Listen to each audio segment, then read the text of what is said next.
This show is clean. Hello. Pretty much. Mike's Daily Podcast. Effizode 726. Hello, it's Mike Matthews, broadcasting from the last place on earth located somewhere in Podcastro Valley, California.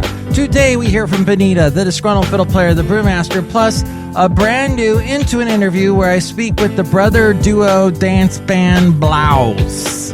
And Amazon is selling something other than books. Really? Mike's Daily Podcast. I don't know. That wasn't a very good headline, was it? A very good tease. I'm just so silly. Mike's Daily Podcast. Amazon's selling phones. Okay, their own phone. All right, we'll get more into that story a little later.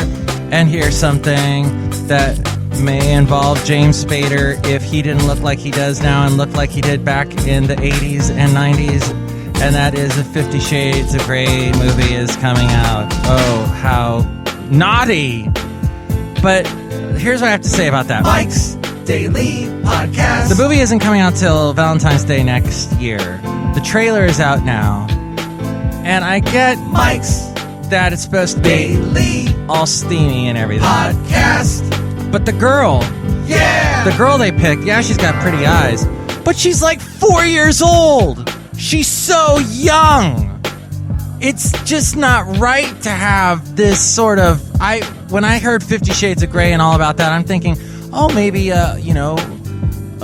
older woman, someone who doesn't look like she's still in grade school.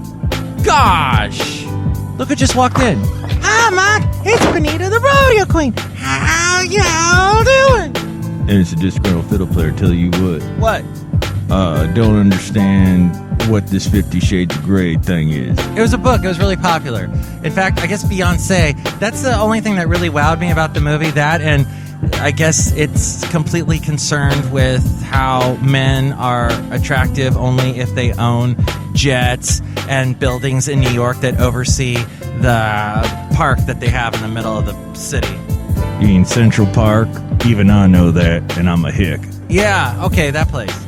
Hey, a big whoop. He's young. He's got all this money. Probably inherited it, or he's got some. He just lucked out and created a app that allows you to count your calories and also is a floor wax. Mark, it's a beautiful book. I read it 700 times. I found it very influential in my life. Yeah, it's true. It influenced her a lot. I have the scars to prove it. Oh, well, last show, John Deere the engineer told us a joke about a diode, and that joke was a scream. Mike, why'd your voice go up when you said that? I was really trying to sell what a great joke that was. I was trying to sell how good, and it wasn't really. Yeah, Mike, we could tell. Bye. I'm getting out of here before he tries to retell that diode joke. I'm not. A diode walks into a bar. Just kidding. So, yeah, I was going to blab about how when I was a kid and I'd be watching television, I'd get really upset when my favorite sitcom or drama all of a sudden featured a guest starring role by a famous sports celebrity, because they always acted terribly. And it was just so, why? And, the sports guy would always be playing himself because he can't play anyone else because he's not an actor. And it's like, I understand you're a major athlete. You will do things with your body that I would never be able to, be able to do because I'm unhealthy. But you are a god. Good, kudos to you. But you suck on TV. So anyway, I was going to talk about that. But all of a sudden I saw this 50 Shades of Grey video or trailer, and I had to say something. And Mike, we are the better for it. Oh, really? You're all so nice. I just want to take you all in my jet and my super glider and up to my building where I can oversee Central Park, and then maybe tie you up in leather straps later. It's awesome how you feel. Thank you. And this is also interesting. Oh, we didn't say hi to the Brewmaster yet. I see he's walking in. Hello there, Mike. I make the root beer. I'm the Brewmaster. Oh, boy. What's your root beer today? Something that pertains to whatever you were talking about. 50 Shades of Grey? Yeah, it's a gray root beer. Oh, boy. And you should stay away from gray water. I know. So I'll be staying away from your root beer. Good idea. Tomorrow, we'll bring you the... Oh, we haven't gotten to the end of the show where I tell you what's coming up tomorrow. I know. Sucks to be you. But this is interesting. So, yeah, I was talking about Amazon has a new phone. The first smartphone from Amazon.com. It is set to launch tomorrow. And they asked some consumers at Forbes.com what they thought. 3 in 10 affirmed that the new device is hot. The rumored Apple iPhone 6 and relative newcomer Samsung Galaxy S5 got high temperatures with 50.4% and 55.6%, way higher than the Amazon's new phone at 29.8%. Among Amazon Prime members, specifically, the Fire Phone gains a little bit of heat. However, these shoppers also seem to place the Fire Phone on the back burner when compared to the Galaxy S5 and the iPhone 6. It is also reported on Forbes.com that the hardware for the Fire Phone compares well on paper against rivals like the iPhone 5S, the Samsung Galaxy S5, or Nokia Lumia Icon, but it doesn't surpass them or raise the bar in any major area. It has a processor and RAM roughly equivalent to the Galaxy S5. Its display size is larger than an iPhone 5S and smaller than the Nokia Lumia Icon, with the lowest pixel density of the bunch. Megapixels is a poor measure of camera quality, but the 13MP rear camera on the Fire Phone has less megapixels than either the Galaxy S5 or the Nokia Lumia Icon.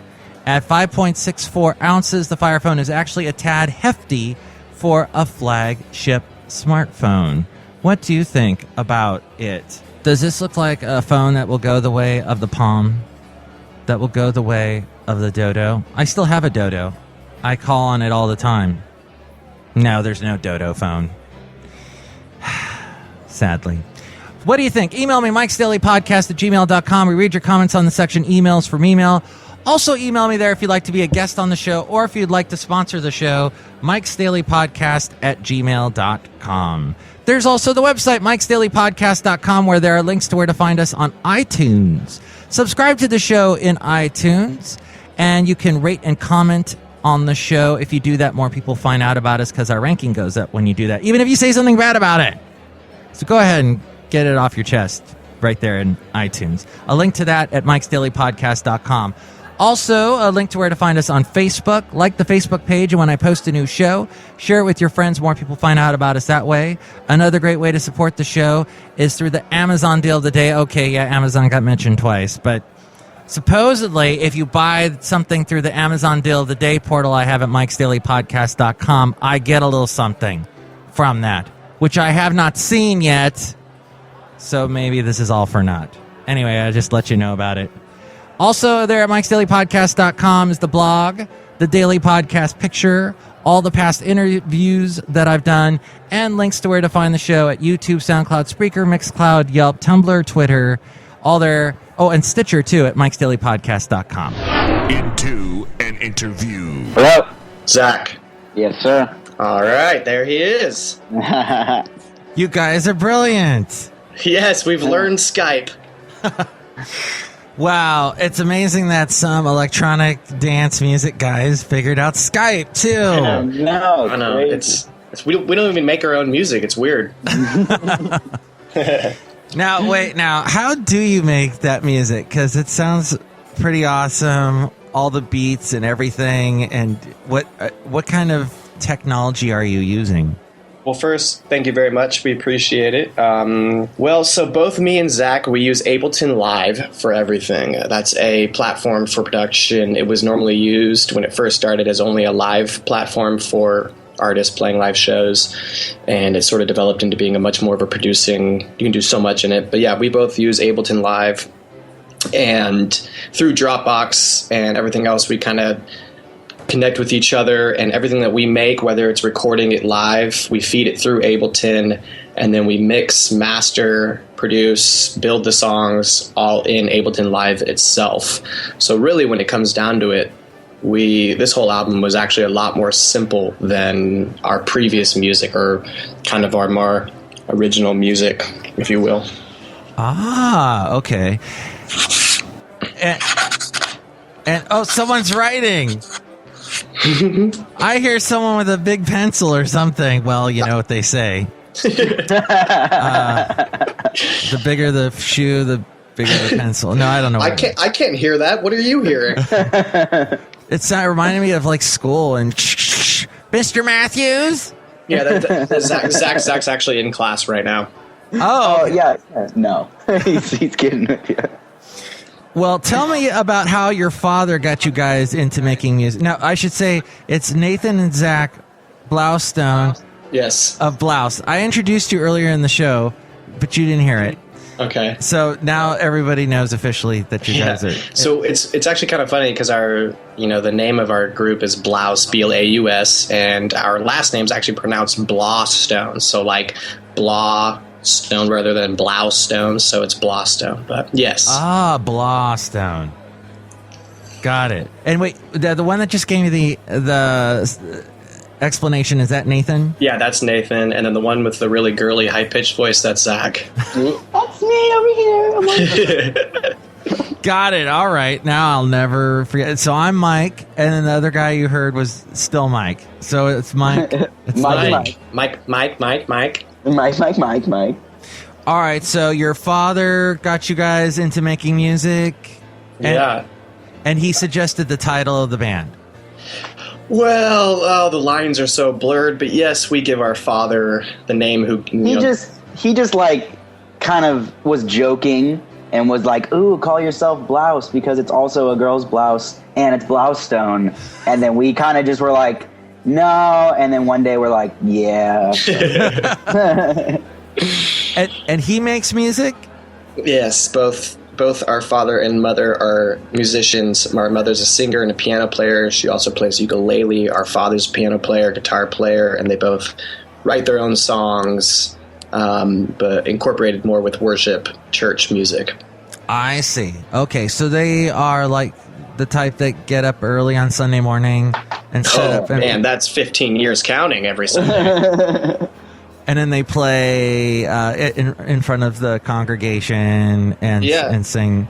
Our dad's probably the biggest performer in our life. Since we were little wee babies, he was playing, music for churches before the pastor would go up and teach. And now for the last 14 years or so, he's been doing, with help from others and even me and Zach, different times in our life, doing a lot of music with him for the church. But he gets up, plays guitar, sings for the church, and then he also gets right back up and teaches another hour Bible study afterwards. So every Sunday was kind of this Blaustone performance, if you will. I see. And that was that here in the Bay Area? Sonoma County, small little town called Healdsburg. Oh, Healdsburg. Okay. Yes. Gotcha. Sonoma County, yes, of course. Right, wine country. Yeah, it's like 45 minutes, hour north from San Francisco. How do you think that growing up in that area influenced your music? Zach? I was just the relaxation of it all. It really got us into like kind of not necessarily like this intense in your face type of music, but more of just like the emotional side of bringing the emotional side to dance music, bringing the emotional side to pretty much any type of music we would make. And I don't know, I love being out here. Nate keeps trying to get me to move to the city, which is going to happen soon, that's for sure. But you basically live here already. He's just... I know. But I don't know. I love the environment. I love the space, the vineyards, everything about it up here. It's just really relaxing to be able to have a studio up here and make music in the relaxation of the vineyards and everything like that. I think if you're asking, growing up in the church definitely has influenced mine and Zach's, music today. But more importantly, growing up in the Bay Area and going to high school in the Bay Area, that is what created in my head and Zach's head what Booty House could be. Because it was all, being in high school and going to a high school dance and hearing hyphy music, which was basically birthed here, in Oakland and the Bay Area and stuff like that. That just changed our lives forever. And we couldn't escape the booty hip hop scene of our generation. And so we were like, what if we incorporated dance music, because we both love dance music, with sort of this spiritual, we can't escape our spirituality in the sense that that's what we were raised with. So you kind of put that all together, and the Bay Area with the dance scene with a spiritual side to it, you get Booty House. And that's how you would describe your music, is Booty House? Booty House would be, because so many, for so long I didn't even know what we made. We didn't really know what we'd call it. We called it dance music. And it was when, Shaheen Khorshidian, who's also sort of the third entity of BLAUS, who does all of our creative design, anything website, any images, photos, branding is all Shaheen. And we as kind of, the three of us kind of got together and realized we needed to start making something a little bit more than just, we have so much more than just music within this idea of BLAUS and using imagery. And so we wanted to coin what we were making, and we didn't know what to call it. And we were like, well, everyone has a booty, and everyone, lives in a house or whatever. So if we can kind of if we're combining all these different genres, obviously we just call it Booty House. What else could you call it? It's just Booty House. So yes, Booty House. Booty House. Booty House. Booty House. I like to say it that way. Booty House. Booty House. Blah, blah. Rastafari. It's like no Rastafarian at all, but blah, blah, Booty House. Blah, blah. So the new album is called The Tone. Yes. And tell me, where did the name The Tone come from? So the entire album kind of has this idea of tone, if you will, or color mixed with sound, visual with auditory, sound waves. Everything's. We're trying to give this concept that you can hear a tone, but you can also see the tone in colors.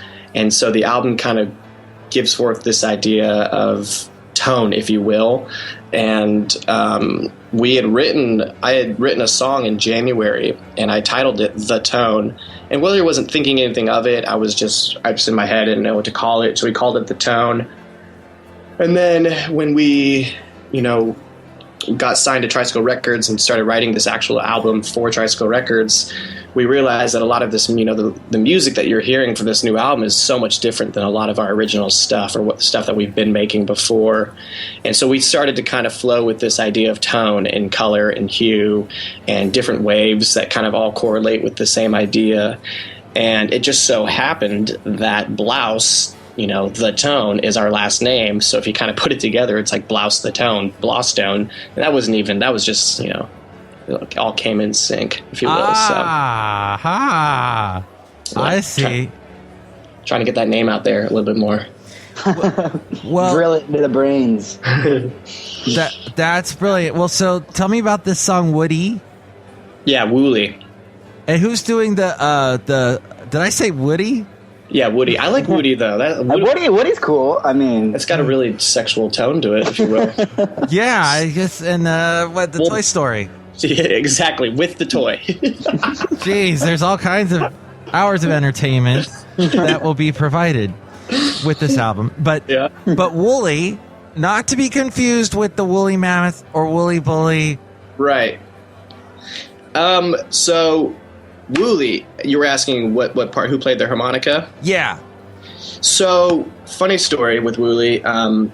First, when we were writing the song or putting it together, we had no clue really what to call it, and I just described how the tone, the whole album kind of has this idea. But Woolly's kind of the one where we decided that we wanted to bring in our original Booty House kind of Bay Area feel. It's much more, it's a slower song. It's got more dynamic to it. And our uncle's best friend since childhood, since they were little kids, his name's Jeff Ransdale, and he's an incredible harmonicist. And so one day we were actually visiting a bunch of family. It was our grandfather's memorial. This was kind of a little like in March-ish, and he was about to go to the airport, so my uncle was going to take him, and they hopped in the car. And he'd been playing harmonica for us, and since we were kids, we've been watching him play, and he's never even thought about using it or playing it, recording with it. And so right before he took off, I jumped in the car, and I was like, hey, Jeff, I really need to record you, playing the harmonica real quick. And he was kind of, not really into it. He was like, all right, fine, whatever. And I was in the back seat, and he pulled out the harmonica, and on my iPhone, I just used, the voice memos or whatever and hit record, and he just played a really quick riff that was, the tempo was all over the place, and it was just, a lot of different things. And I was like, thanks, that's great. And I hopped out. And then we ended up getting home, and I started working with it. And then I gave it to Zach, and Zach started making it sound cleaner and cleaner and mixing it. Next thing we knew, we had this perfect loop that he had recorded. I got him to record for us. And in my head, I just kept hearing, like, this sounds so woolly. I just all that was the only word that came to me, was like woolly. And next thing you know, we built woolly. Woolly. Got it. Oh, that's fascinating. Okay. Well, let's play it now. We're going to play it. And who's doing the voice in the beginning? That's actually an old sample from the 90s, and it's from a beginning of a song. And that's Mr. Woolley himself, if you will. Okay. Mr. Woolley is going to talk to us now. From the album The Tone, it's Nathan, who's in San Francisco? Yes. And Zach, who's up in Napa? Sonoma County, Healdsburg, Windsor. Healdsburg. I'll live with Napa. Pretty much the same thing. Okay. And they are Blaustone, Nathan and Zach Blaustone, but the band is BLAUS. That's right. And here they are now, Mike's Daily Podcast.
That is Woolly by BLAUS. And there's actually a story about the trumpets in that song, about the trumpet playing, that we will find more about tomorrow as I continue my interview with Nathan and Zach Blaustone of the group BLAUS as we go outside the last place on earth where we bring you Mike's Daily Podcast, somewhere in Podcaster Valley, California, part 2 tomorrow. And here's today's podcast picture. And you can see Nathan and Zach now, the picture there at MIKEs-DAILY-PODCAST.com. You can see the guys behind the band BLAUS. And what do you think about that, Benita? Yeah, I think they're cute guys. And I think that 50 Shades of Grey is a great book. In fact, I'm reading it again for the 701st time right now. Amazing. What do you think about that, Disgruntled Fiddle Player? Well, tell you the truth, I could use a shot of potassium right in my bum. That might help me. She's really working you hard, huh? Yeah, anything. Maybe some kind of radioactive material that will turn me into some kind of mutant. That might help me out too. Maybe if I had bug parts. Okay, that's far enough. Thanks. So yeah, tomorrow, the finale of my Into an Interview with Nathan and Zach Blaustone from the band BLAUS. Plus, we'll hear from Madame Rootabega, Valentino, and Bison Bentley. Mike's Daily Podcast is written and produced and performed by Mike Matthews. His podcast is super easy to find. Download or listen to his show and read his blog at MIKES-DAILY-PODCAST.com. Email Mike now at MIKES-DAILY-PODCAST@gmail.com. See you tomorrow. Bye. Mike, the delicious gray water earth beer makes me want to sing a techno song. If it hadn't been for Partner Power, I'd been married a long time ago.